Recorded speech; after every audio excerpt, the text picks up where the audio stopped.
Okay, I'm South African. I'm from the South African Oil and Gas Alliance. I've been to Norway, to ONS, and spoken about the opportunity there. That was 2 years ago, and I'm very happy to tell you that things have improved dramatically since then. Now, the South African Oil and Gas Alliance is an industry body that represents the membership across the value chain. So the oil and gas companies through the services companies, who are all looking for the same opportunity that investors coming from abroad would be looking for. And that is to get the oil and gas industry in exploration and in LNG up and running in South Africa. So our role is to create the investable environment. So we advocate, we lobby for sensible, commercially attractive legislation. So we've got the right conditions in place that people would want to come and invest. And I often tell people that what we really want here is the A team.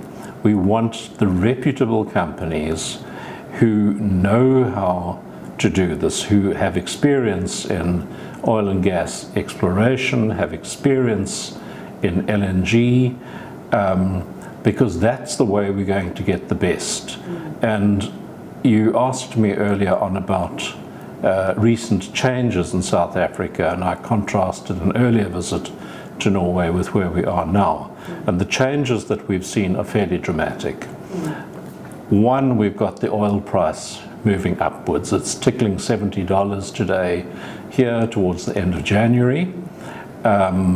We've seen a number of foreign companies coming in to de-risk, to ask about the operating environment, what we see as the challenges, what's coming down the track, what's changing, should they come now, should they come later. And that is very, very different now to what it was a couple of years ago. In terms of what's changed in South Africa, the ANC has now elected a new president of the party, which, if the steps follow logically, as many predicted they will, he will become the president of the country. He has been in that position for something like 10 days now, and has sent incredibly strong signals around productivity, around discipline, around focus on the economy, around growth, all of which are good for foreign investors. The Rand has responded and increased, it's increased in value, strengthened by some 15%. So all the building blocks seem to be in place for a very strong change. There are two really important building blocks that we need here. The one is called the MPRDA, which is the Mining Petroleum Resource Development Act, and we have been, amongst others, lobbying for commercial attractiveness in the terms of that act, and I'll come back to that in a moment.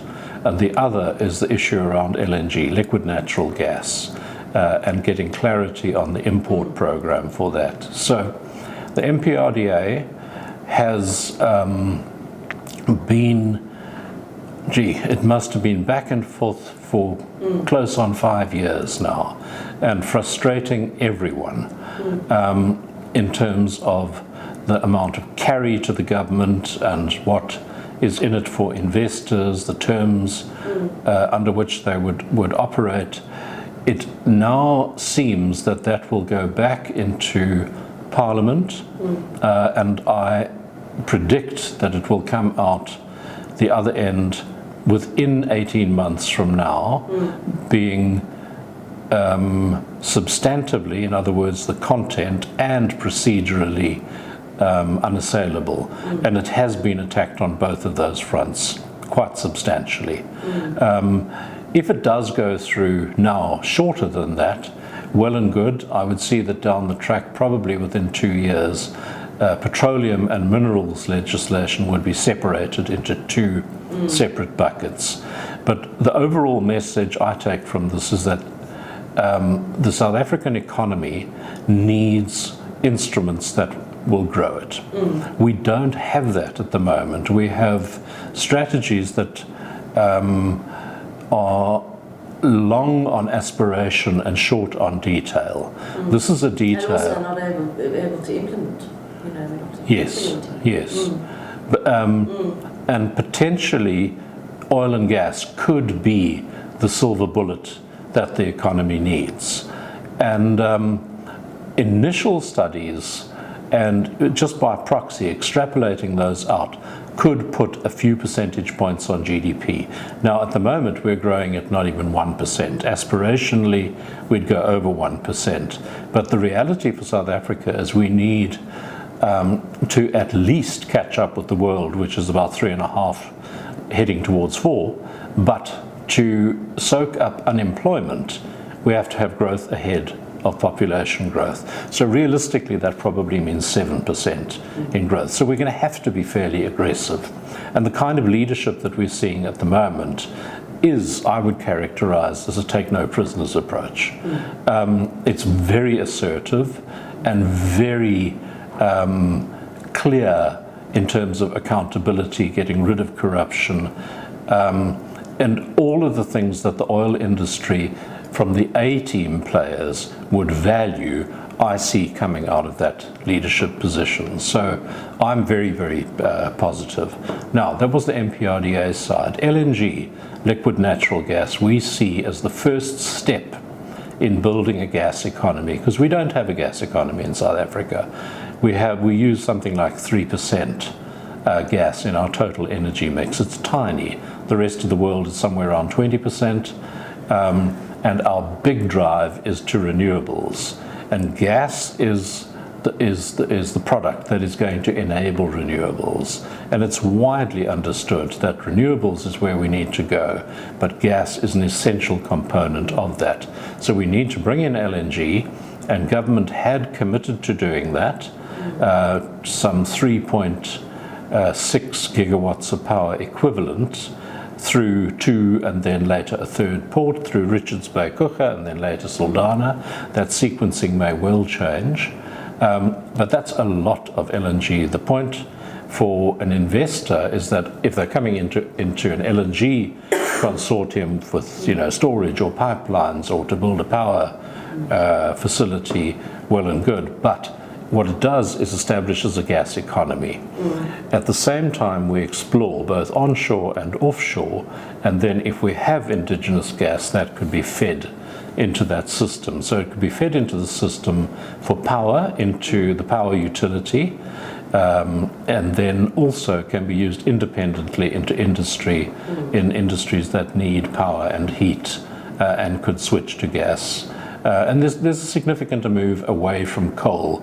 At the moment, South Africa's feedstock is predominantly coal, but we have a lot of plants that are what's called dual fuel, and they can use gas as well as diesel. Currently, they'd be running on diesel, typically to fill in valleys in the power supply. As those get converted to gas, it's much more efficient, and it's certainly a whole lot cleaner. South Africa is an unexplored frontier. Geologically, our neighbors through Mozambique, Tanzania, Angola, up Nigeria, Cameroon, have all had very large oil and or gas discoveries, and many of them are already producing. There's no reason our geology shouldn't yield large results. We have found both oil and gas in small quantities, but the reason we haven't done that in large quantities is because we haven't had the overall enabling legislation, the MPR, the Mining Petroleum Resource Development Act, and investors want certainty. Now, we're seeing lots of certainty signals coming from the new leadership, and those are certainly positive.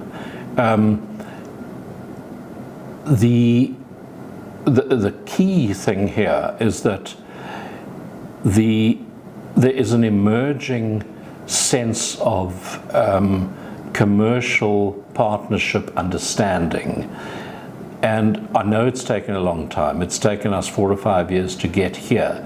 But I think there is an emerging understanding that as these regulations and legislation get crafted, there will be commercial sense in those. In the short term, the opportunities are going to be there in the LNG space, within the consortia, to either provide the gas or the transport or the storage or the power facilities and any number of services allied to that. But I would also flag realistically, for a foreign investor to come in, they do need to understand the nature of South Africa. We will have local content requirements. We will have local partnership requirements. This is a development economy, and they'll need to come in with that spirit. Okay, so in the SADC region, South Africa is by far the big gorilla in terms of infrastructure.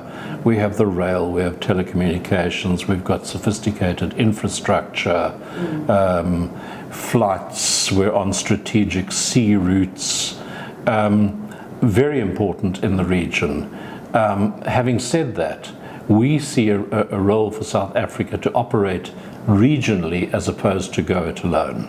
We need to cooperate with our neighbours, especially in Mozambique, where the large gas finds have been, and potentially bring some of that gas into our economy. And there would be opportunities for investment there in setting up those facilities, in developing those skills.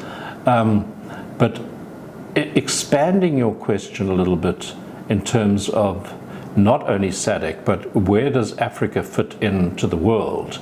I had some, and in oil and gas here, I use always a couple of examples of similar countries. Now, in Africa, Nigeria, Libya are the big oil and gas players. In global terms, those and Angola, they kind of equate to the same sort of size of oil and gas production as Norway. And if you look at what the North Sea has been able to yield for Norway in terms of its sovereign fund, that potentially is the kind of example that I'm hoping South Africa can follow, because we don't have that industry up and running yet. Potentially on scale, it's not unrealistic to think that we have the same sort of scale.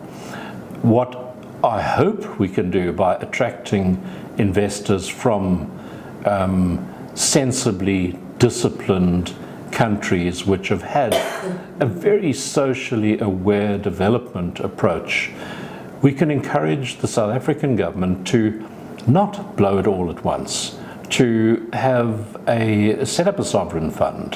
Have an investment strategy for that money. But not only an investment strategy, but there's a lot of wealth coming off that goes into the fiscus, and what then happens to it. And I use the two extreme examples here of Venezuela as an example that you don't want to follow if you have a big find, and Norway as an example of what you do want to follow if we have a big find.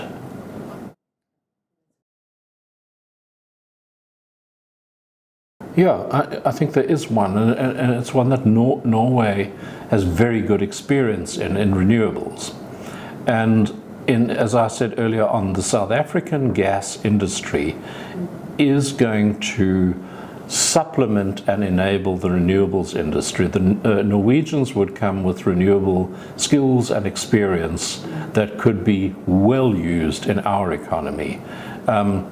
Now, having said that, do we have some challenges? Yes, we have. We've had significant ones with the utility company Eskom signing off what's called the IPPs, the Independent Power Producer Agreements, and those have not been signed off, and it's caused huge frustration.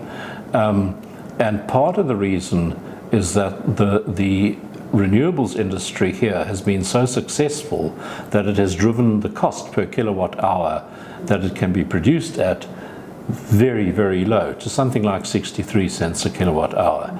And when you add gas into that, it adds something to that. It might go up to 80 cents, but it then becomes a very, very viable proposition into the power system, into industry, potentially over time into transport and domestic. I wouldn't see domestic as a big thing in the short term. You know, we just don't have the climate that needs home heating on that kind of a scale. But I often characterize what we could become as the North Sea, but with great weather.